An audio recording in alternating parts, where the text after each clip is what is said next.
Hey, and welcome to the Short Stuff. I'm Josh, and there's Chuck over there, and this is Short Stuff, and we're shorting it up, stuff person. Yeah, this one is, it's amazing, especially when you are a listener of the Judge John Hodgman episode from our old pals, Jesse Thorne and John Hodgman, how many cases come through, and not major cases, they do the smaller sort of just email cases at the end, about couples fighting over dishwashing. Yeah, I can totally see that, because this is one of those things where you're just like, it's intuitively correct one way or another. But this is one of those beautiful and rare things where it's like, no, the one is demonstrably correct, the thing you should be doing. And even better, it's the thing that you wouldn't think would be the correct thing to do. It's a beautiful thing, Chuck. And I'm going to stop talking in vague terms and let's really drill into this. Yeah, and beyond what we're going to mainly talk about, which is it better to hand wash dishes or use your dishwasher?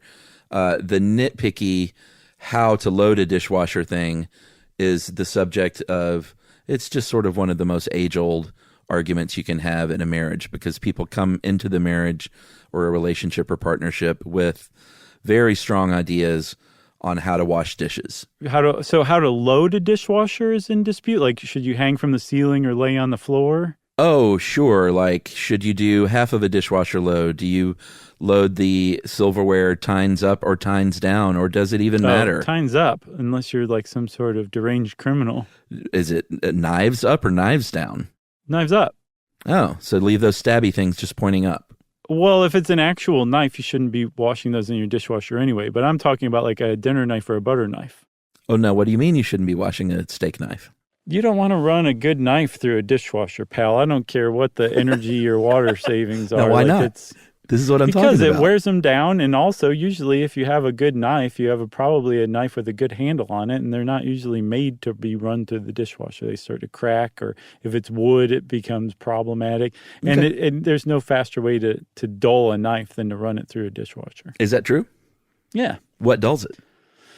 I believe particulate matter, beating it, kind of sandblasting it, and then also just the water, the effect of the water over time. These are the things I'm talking about. You don't want to do that. You don't want to do that. That people debate incessantly in marriages about dishwasher. Emily and I go back and forth about dishwasher stuff all the time, because we both do it a little bit, and it seems like one of those things in a partnership where one person should just be in charge and the other person should stay out of it.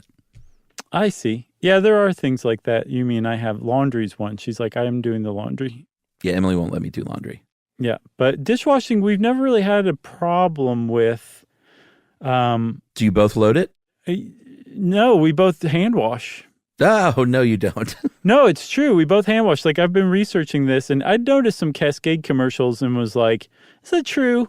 And then that actually prompted me. A Cascade commercial prompted me to pick this one. And it was like when I researched it, it was like, no, the Cascade commercial tells the truth, and this is something I should not be doing anymore, which is hand washing dishes. So you have a dishwasher, and you would still hand wash all your dishes? Yeah, we have a nice dishwasher too. And why would you do still that? Hand wash? Well, one reason why is we thought that it uses less energy, water, all that stuff, which it turns out is just wrong. Okay. And then the other reason why is I remember seeing like the guy who created the hygiene hypothesis, or we talked about a study once where people who eat off of plates or use utensils that have been run through the dishwasher had higher incidences of allergies to like food and other things than people who hand washed, because they were exposed to slightly more germs. Oh. So we were hand washing because it's dirtier, basically, is how you can kind of boil it down. But now I'm kind of like, man, this seems like the wrong thing to do, hand washing dishes. And I did it like all the wrong ways. Water running the whole time, the whole shebang. All right. Well, I think that actually turns out to be a setup, and we'll take a break, and we'll come back, and even though you kind of spoiled it, we'll reveal the real truth right after this.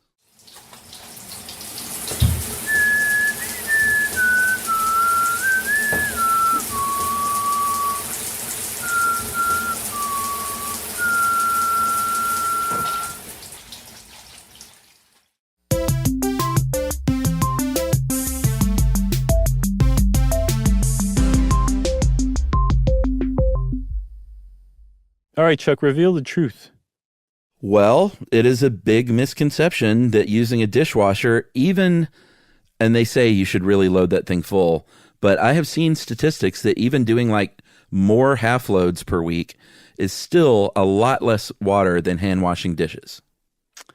Yeah, which is a real big surprise. I think one of the reasons why I didn't understand that is because you and I grew up with dishwashers that were terrible as far as efficiency and water use is concerned. But unbeknownst to us, even though I have a pretty new dishwasher, I'm guessing you probably do too, that they have advanced by leaps and bounds in the last few years. And now they're actually like lean, mean energy and water saving machines. They are. The Energy Star program in the United States, the government getting involved and regulating things. Nanny state. It has really worked.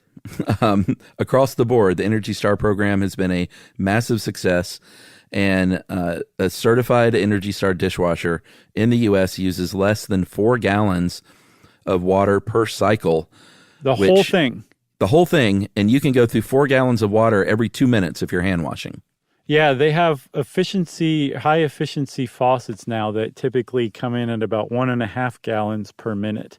And I don't think it's legal to have a faucet more than 2.5 gallons in the United States, or 2.2 gallons per minute. But even still, like I did a little math, and like you were saying, you'd seen before where even if you run half loads multiple times a week, if you're doing like a quarter of a load of dishes and you're using all 4 gallons, you're still probably using less water than you would to wash that quarter load by hand, because it's probably going to take longer than 2 minutes to do all those dishes. So if you have the water running the whole time, even running a quarter load is still going to save more water than if you were doing the dishes by hand.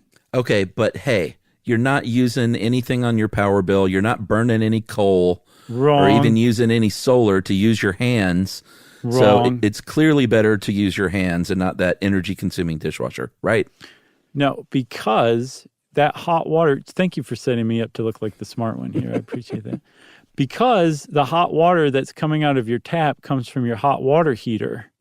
If you're using a hot water heater, in fact, you're actually using a lot of energy to heat that water, and it's going on constantly. Whereas a high efficiency or just a regular new dishwasher uses kind of targeted hot water, not throughout the whole time. So it's not, that water's not being heated the whole time while you're washing the dishes if you use the dishwasher. It is while you're doing it by hand.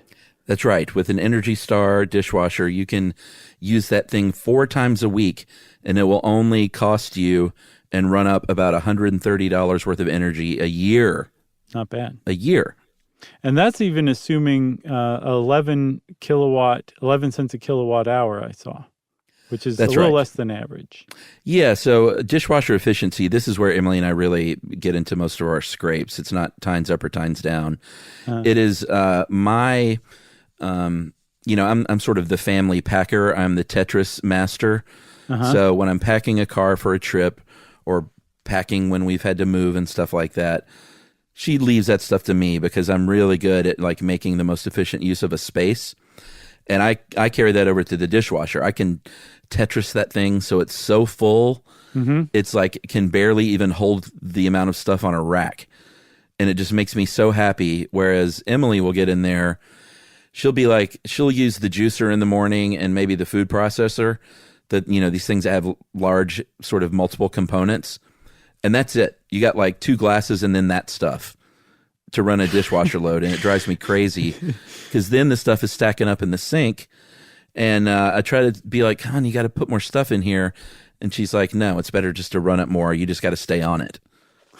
Well, so one of the things that popped up to me is, it's just you, me, and Momo and I here. So we have a limited number of dishes that we use, and that we even have in some cases. We kind of try to trim it down to whatever we need. Not like, we each have 1 fork or anything like that. But, like the number of cups and that kind of stuff that we have hanging around is limited to where we couldn't do the dishes just once a week. I want to move in with you guys. Like you just can't. So it's kind of like, well, should I still run the dishwasher? No, you can't.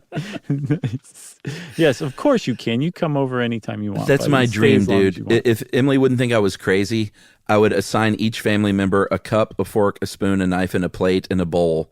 And I would throw everything else out because she'll go through 8 water glasses in a day because she just sits them down and then goes and gets another one, and it drives me bonkers. So your decorating inspiration is like re-education camp. Oh, man, it makes me crazy. And then kids, like, you'd be surprised at how many dishes a 6-year-old will go through, too.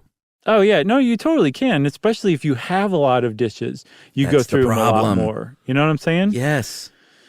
Yeah, and then they build up, too. They just kind of just accumulates. Dude, we've got like 25 coffee cups, and I don't drink coffee. It's ridiculous. Oh, my God. Emily likes cute coffee cups, though, so what are you going to do? Deny her collection? No, and I don't actually blame her because that is the thing that we have the most of, too. Yeah, because you can get cool stuff. And we like our plates. We have lovely plates that we like. But we also get into it with the other things in the efficiencies, which is resisting the urge to pre-rinse. I'll do a scrape and throw it in the dishwasher. And Emily's like, no, man, you got to rinse that stuff off really good or it's not going to get clean. And they're saying, not true. No, Emily's a demon from hell for even suggesting that, apparently. I'll tell her that. Yeah. Like, you do not pre-rinse the dishes. That is as one of the guys from the Natural Resources Defense Council, I think the senior scientist, his name is Noah Horowitz, says it is a complete waste of water and energy, and that you're a demon from hell if you do it. That's what the dishwasher is for. That's what I always say. But there's another thing that comes from our upbringing and our being 80s and 70s kids too. That did not used to be the case. Those things basically had to go in sparkling clean. Yeah, true. For them to come out sparkling clean. And now dishwashers are just that much better. Where if you scrape the stuff off and you put them in there, they're going to come out clean.